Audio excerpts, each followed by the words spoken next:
ever just space out in front of the fridge? Like, why do I even open this thing? Or completely lose your train of thought mid-conversation. Happens to me all the time. It's like our brains are these, crammed filing cabinets, tons of info, but can't find anything.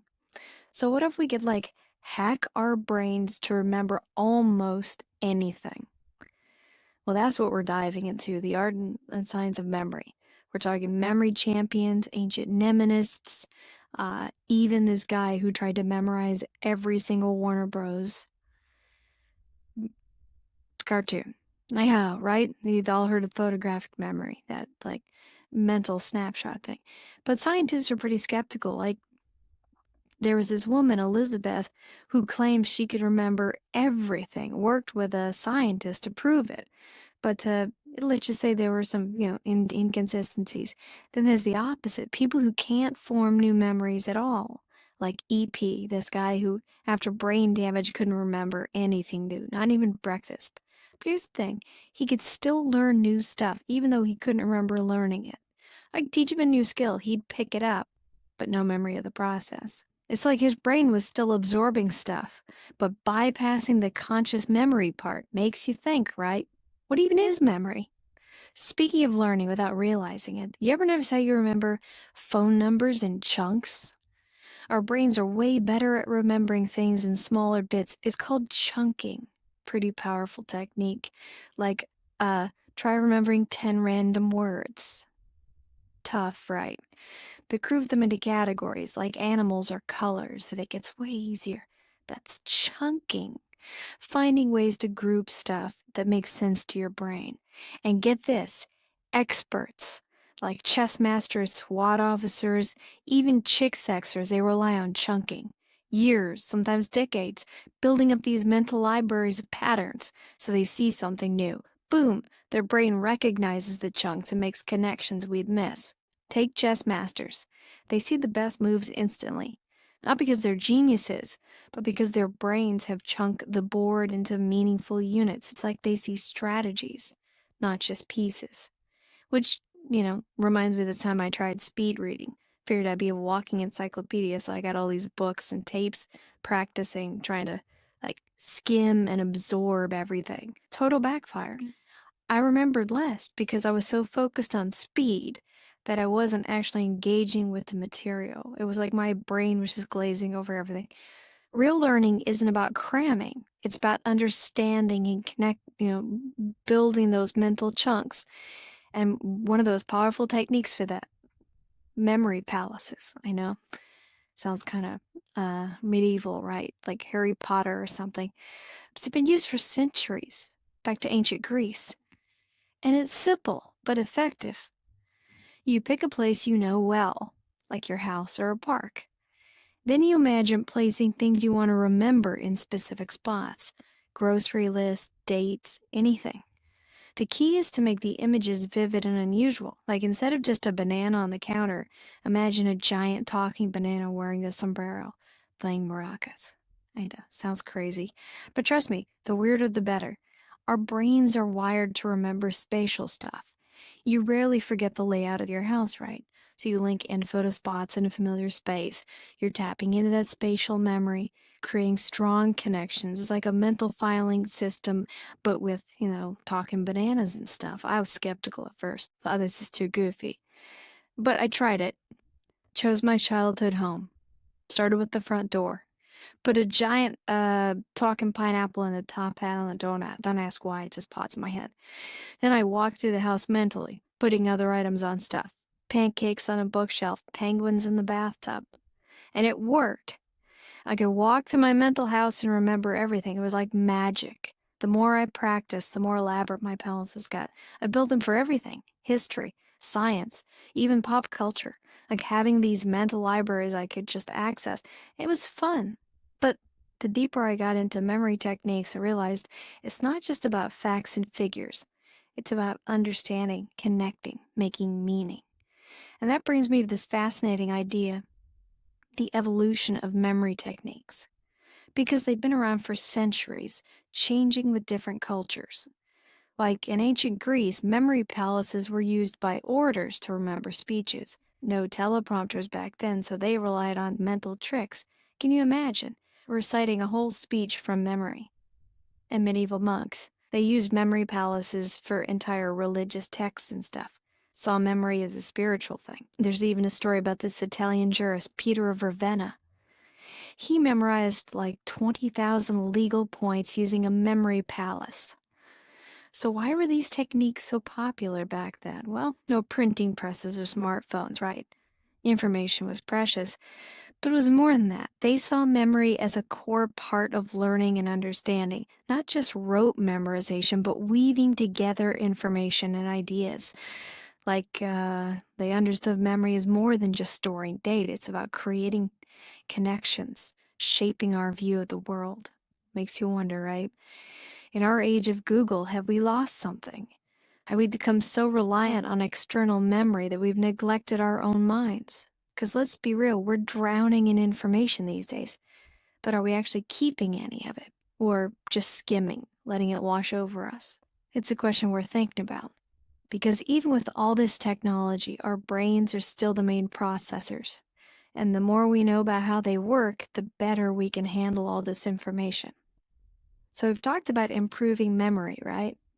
Memory palaces, chunking, all that. But what about people with like superhuman memory? Those savants who memorize phone books or recite pi to the 1000th decimal. Are they just like wired differently? Or is something else going on? Turns out even savants might be using techniques, maybe unconsciously. Like Daniel Tammet, this savant who sees numbers as shapes and colors, does crazy calculations in his head, even learned Icelandic in a week. But the author, he met Daniel and started thinking, maybe Daniel's abilities weren't totally innate. What if it was years of, subconscious training? His brain constantly finding patterns. Like, remember EP? The guy who couldn't form new memories, he could still learn stuff without knowing it. So what if savants are just really good at that unconscious learning, picking up on things we miss? Pretty wild, right? Makes you think, what if we all have that potential? Just gotta tap into it, you know? Reminds me of when I was learning a new language, struggling with the grammar. Couldn't wrap my head around it. But I started listening to music, watching movies in that language, even though I didn't understand most of it. And then it just clicked. Started picking up on the patterns, the rhythm, like my brain was learning without me. Had this aha moment. So maybe the key to memory isn't forcing ourselves to memorize. Maybe it's about, immersing ourselves, letting our brains do their thing. Connecting, finding patterns. Speaking of connecting, let's talk about the OK plateau. You ever hit that point learning something where you just stop improving? Been practicing guitar for months, still making the same mistakes. That's the OK plateau. Super frustrating. Makes you think you've hit your limit. But it's not about lack of talent. It's about lack of what they call deliberate practice. See, deliberate practice isn't just mindless repetition. It's pushing yourself, finding your weaknesses, and focusing on those. Like, say you're a basketball player working on free throws. Deliberate practice isn't just shooting tons of free throws. It's analyzing your form, figuring out what's wrong and fixing it, maybe even breaking down the motion and practicing each part. And the key is feedback from a coach, or even recording yourself, because sometimes we can't see our own flaws. Now, here's a weird thing. Sometimes forgetting can actually help break through that plateau. Yeah, forgetting. When we forget, we gotta relearn. And relearning can mean deeper understanding. It's like learning a song on piano. At first, it's all about the notes. But as you practice, you forget those individual notes and internalize the music. You understand the feeling behind it. That's where the magic happens. So next time you hit that plateau, don't give up. Use it to relearn and push yourself further. Sometimes you got to go back to move forward, you know? Now, we've talked about individual memory, but what about collective memory? The things we remember as a society, our history, traditions, values. It connects us to the past, gives us identity. But with so much information these days, it's easy to lose sight of that. So much information, so many different stories, it's hard to know what to believe, what to remember. And technology is playing a big part in shaping that memory. We have access to tons of information, stuff that would have been lost in the past. But we got to be careful, right? Because technology can be used to, like, twist the past. We see it all the time with social media, spreading misinformation. So we gotta be critical thinkers, question what we see and hear, get different perspectives. It's like a telephone game we played as kids, remember? You whisper a message, and by the end, it's completely different. Collective memory can be like that. Information gets passed down and changed along the way. But the good news is, we have more ways to keep accurate information than ever before. Documents, eyewitness accounts, helps us get a fuller picture of the past. And that's where it gets exciting. We can create a more accurate collective memory, one that shows all the different experiences and helps us learn from the past. It's a challenge, but a huge opportunity. Because the stories we tell about the past shape our present and our future. Speaking of the future, let's talk about life logging. Imagine a camera recording everything you see, a microphone for every conversation, sensors tracking every move. That's life logging, a complete record of your life, like a perfect external memory. But it makes you think, right? What about privacy? Our sense of self? Who gets to see all that data? Kind of creepy. Imagine someone having your entire life log. They'd know everything about you. Your habits, secrets, everything. Fascinating and terrifying. Is this the future of memory? Will we all be walking around with life logs? Or is forgetting a part of being human? Letting go of the past? Something to think about. Because how we remember and how we forget shapes our world. Now, before we finish this deep dive, I gotta tell you about Kim Peek, the real Rain Man. He was a savant with incredible mental abilities, could read 2 pages at once, one with each eye, and remember everything. He memorized over 12,000 books, word for word, an entire library in his head. He knew every detail, like a walking Google. But he could do more than just memorize. He could connect things that seemed totally unrelated, do the zip code for every town, could calculate the day of the week for any date. Now, King was unique. He had some brain abnormalities and social skills were tough for him. But his story makes you think, what do we all have that potential? A little Rain Man inside. What if the key is mindfulness? Training ourselves to pay attention, make connections. Pretty wild, huh? Imagine remembering your dreams like real life. Every conversation, every book, all that knowledge inside us. Wouldn't that be amazing? So we've been through a lot, right? Photographic memory myths, memory champions, all that's like mind-blowing stuff. Makes you realize we have this powerful tool, but we don't always use it well. Like back in college, I'd cram for exams, stuffing my brain like a Thanksgiving turkey. I'd pass the test, but a week later, poof, gone. Then I found this book on memory techniques. Changed everything. It's not just about tests. It's about remembering for life. And you know what keeps coming up?